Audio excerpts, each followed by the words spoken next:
Now let's put her in drive or reverse. Holding the brake.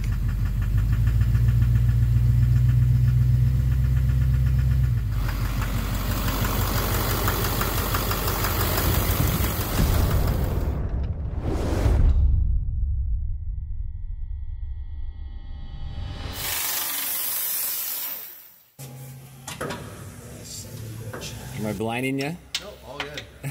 More light the better. Here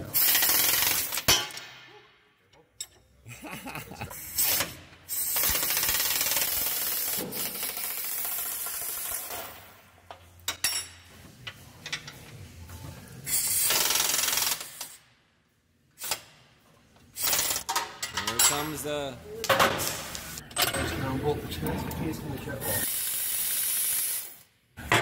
Well, it's nice we don't have to actually remove the exhaust much to just pull it all the way. Just separate from the downpipe there and just move it over a bit. That's enough, huh? Yeah, that's perfect. That's all we gotta do. Just the last few bolts and then pull the pins. 6 bolts on the T case. And then, oh, yeah, that's right. 6 nuts. Nuts. So yeah, I think this has been out before. These are coming off quite nicely. Wait, and then there's a cable that connects to for the shifting? Yeah, that's already off. That was here. Okay. That's already off and swung out of the way, but you were missing, like I said, the retainer lock there. So for whatever reason this transmission was out, when you guys went back in, it's like, fuck it, not required. So strange. Yeah, it doesn't make sense to me. Why would a tranny be out at, say, 5,000 miles? And of all things, it's an Allison. They're not a high failure item. Something right from the factory, the guy buys the truck, he rolls it out, and he's like, it's not shifting right or something. That's on the vlog. That's right, you guys are gonna be famous.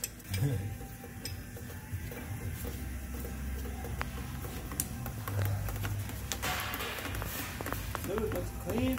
Oh, she's mint.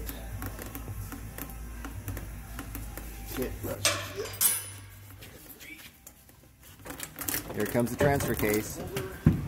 You got it? There, I got it from here. Okay, thank you. Like a strong man. It only weighs 100 pounds.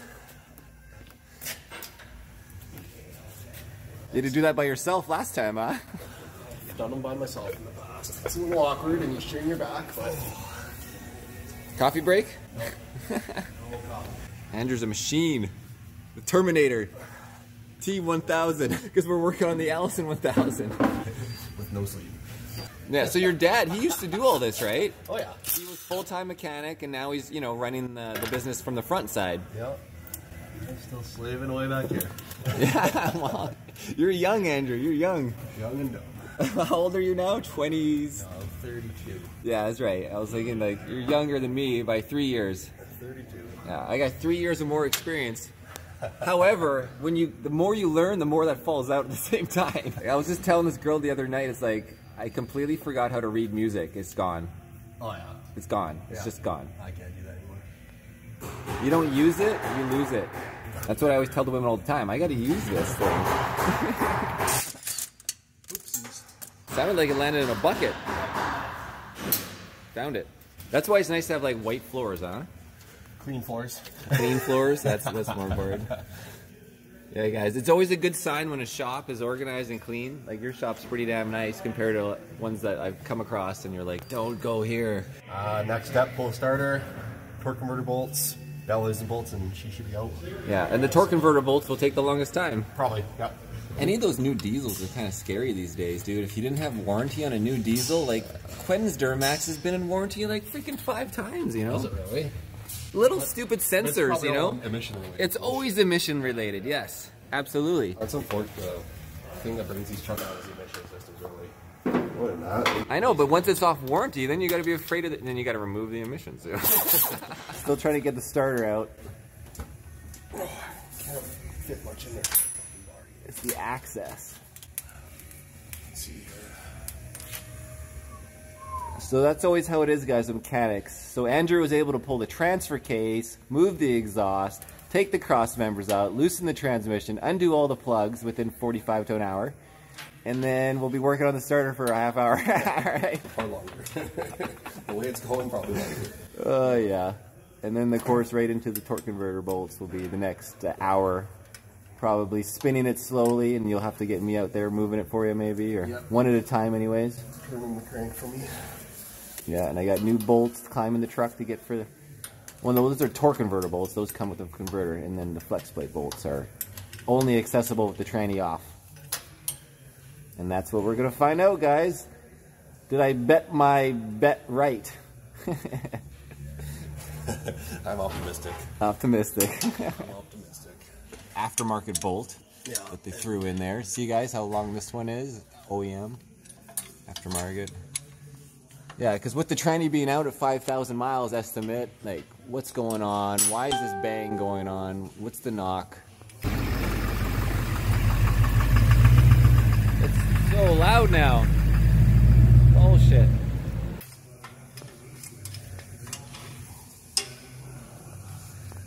Once we get the starter out. Once we can start it loose. All right, guys.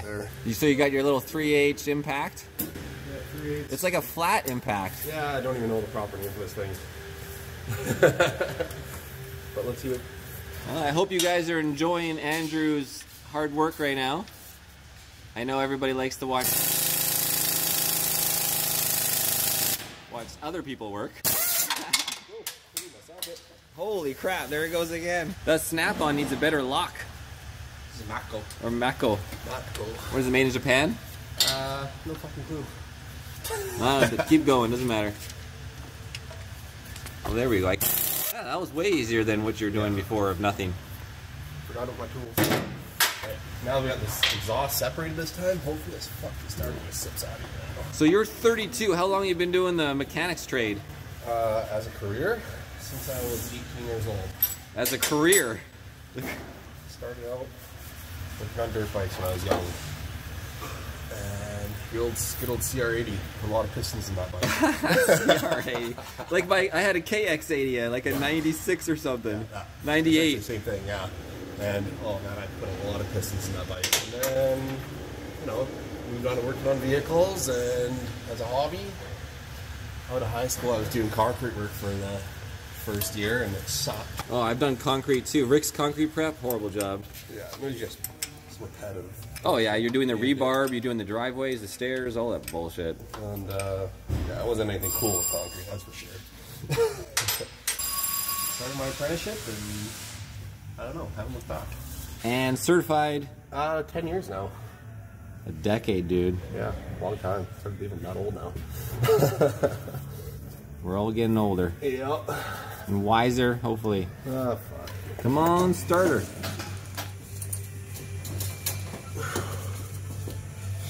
Oh, man, it's fucking awkward in here.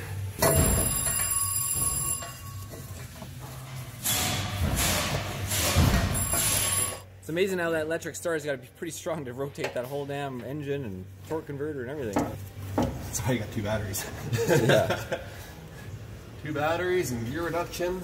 Right, so now onto the torque converter bolts. We got one lined up right there, perfect. That's not triple. And then we'll need a tool to put on the front here. Yeah. Your special socket. It's like whatever it was, like a 36 12 point. That one's too long. That one's too short. Fucker. Oh, for the impact style. Yeah, see if I can. Maybe a little swivel on the 2 extensions too? Well, if I can fit my, whatever you want to call this guy, impact up there. No, it's still fucking awkward. Just like that. It's 5 inches longer than what I got. That's what the wife was saying, huh? Yeah, 5 inches too shy. So these are the awkward parts, is when they design the truck to not, when it's not designed essentially to work on this point. And that's why the KTM bike is nice. You know, those Austrians did a good job with the KTM where everything's accessible. It's like, I see that with street bikes, like I work on a Cowie, it's like, how do you get the starter off the Cowie? It's the same thing. It's, you gotta remove like the water pump and things like that in the way, right? Well, usually with automotive, it's European vehicles that are worse. They're worse? Like the Mercedes and the BMWs and...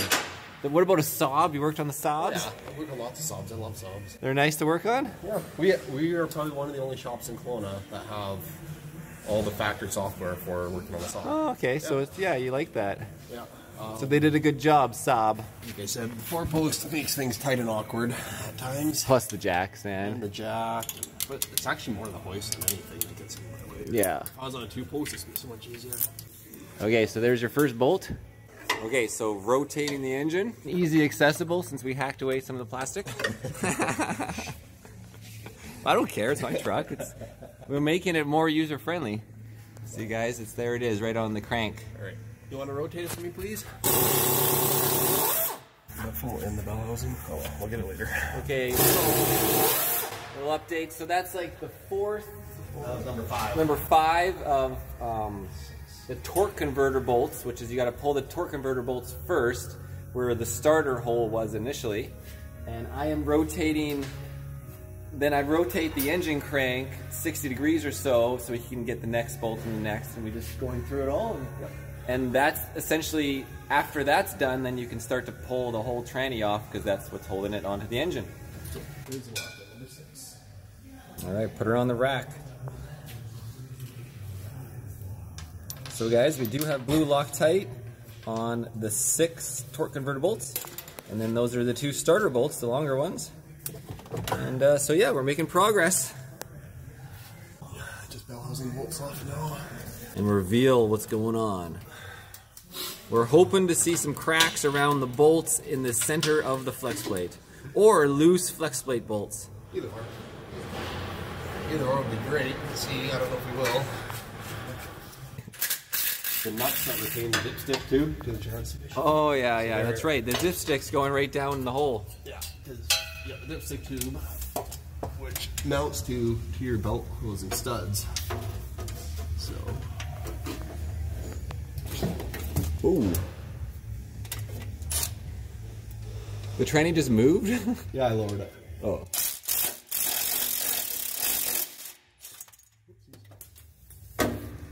Yeah, and it's right straight up this Oh yeah, it's all curved and form fit. Let's try to get it out slowly. Well, you can just leave it there and lower the tranny. You can, and then you just got to put it up as you put the tranny in too. Oh yeah, on the later stroke. Okay, I will just do that. Mechanic Fix 101. Or make sure you put gasoline in your car. It happens, guys. Sometimes the fuel gauge doesn't work. Yeah. And then come to the shop. My car won't run. Oh, it's nice that there's no rust on my truck. It is nice and clean up, not gonna lie. Oh, look, they missed the one spot above the tranny though, so the tranny was in. They sprayed that. I don't think they go through that much effort to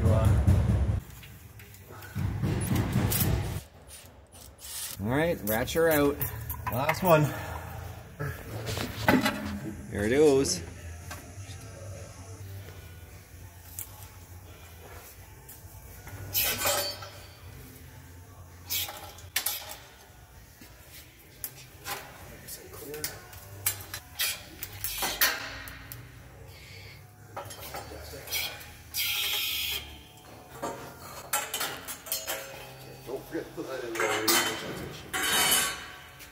Oh yeah, let's not forget the dipstick line. And there's that OEM torque converter. Has no billet. It's clean though. Okay. Wow, that's a really nice little jack there. It moves around nicely. So yeah, oil converter. Stab plate. Stab cover, we should say.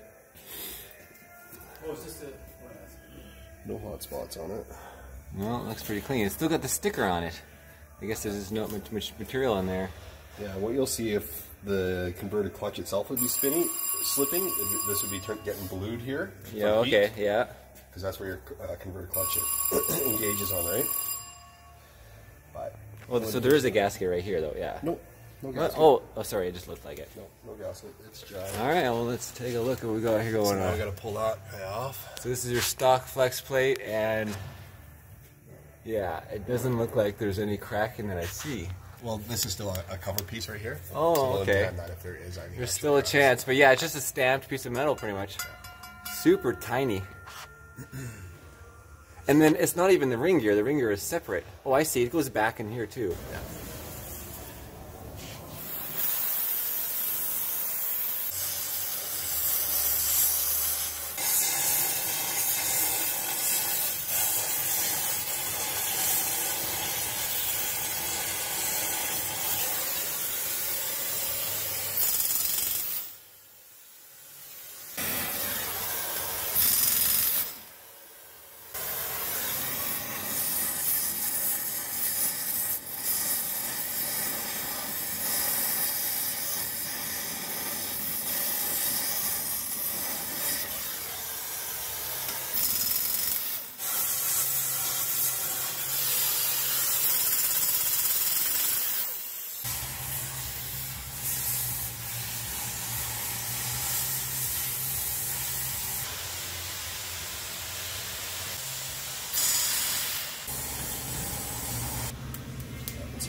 Oh yeah, for sure.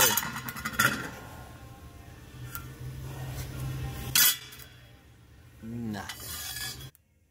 Not seeing anything. I was a little optimistic. Damn it.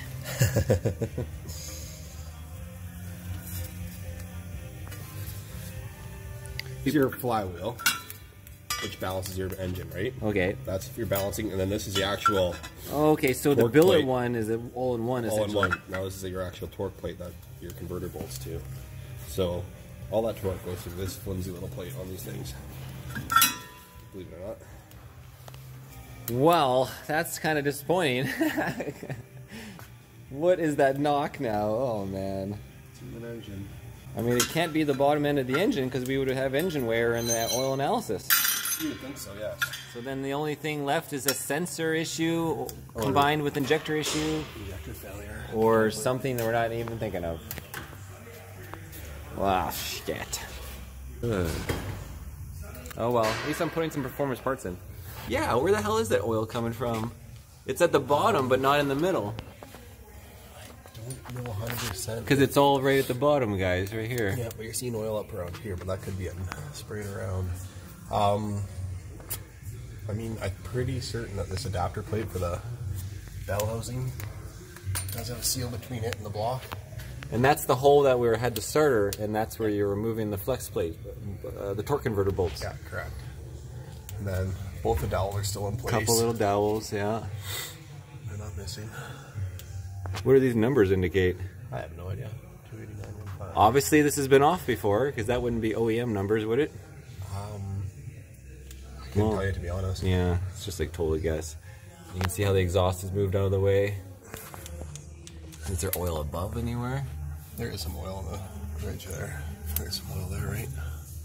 I mean, even above it though, but yeah, not. No cracks. No. Kind of disappointing. I don't know what to say, but maybe we'll put it back together and the knock will be gone. Just, we don't know why. Maybe it's on the converter itself. Yeah, that's right. There's still time. I still have hope, Andrew. We're potentially fixing the problem. Looks like it was loose. No, it doesn't. No, all the bolts were in there good. They were tight. I had to heat all the bolts to get them out.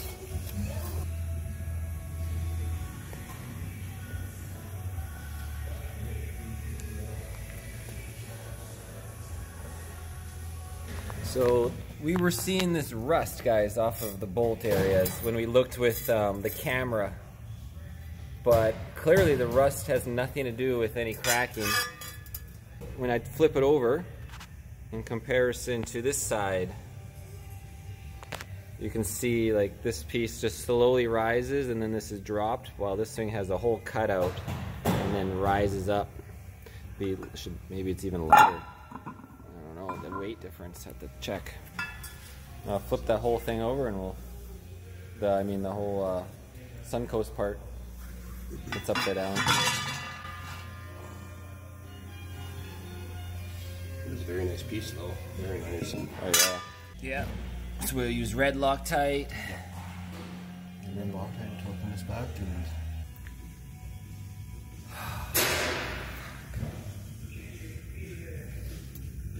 I don't know if I'm going to California now.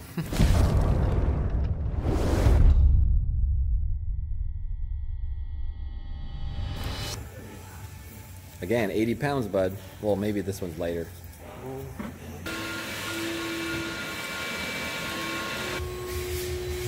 That low viscosity ATF. so I tried, I couldn't see it in there. There she goes, that's it. That sounded good.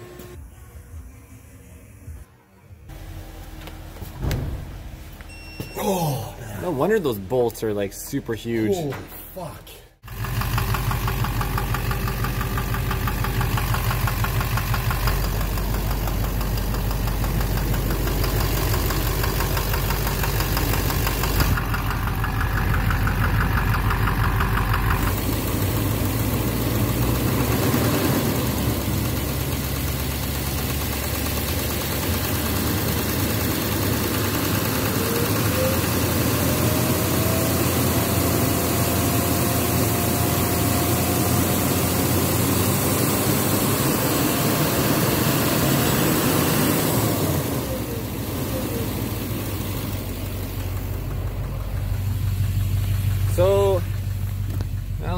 in drive or reverse. Holding the brake.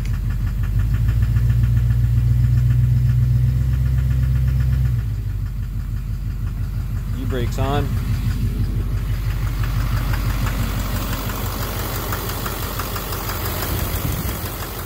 Let's check those temperatures again, actually. Ugh. Shit is so loud.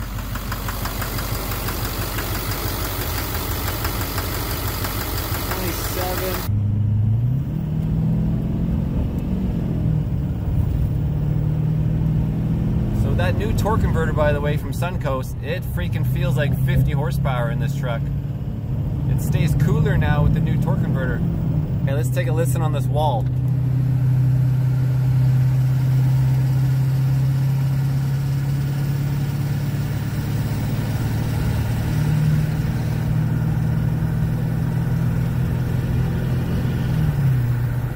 You can see it's much louder when it bounces off an object.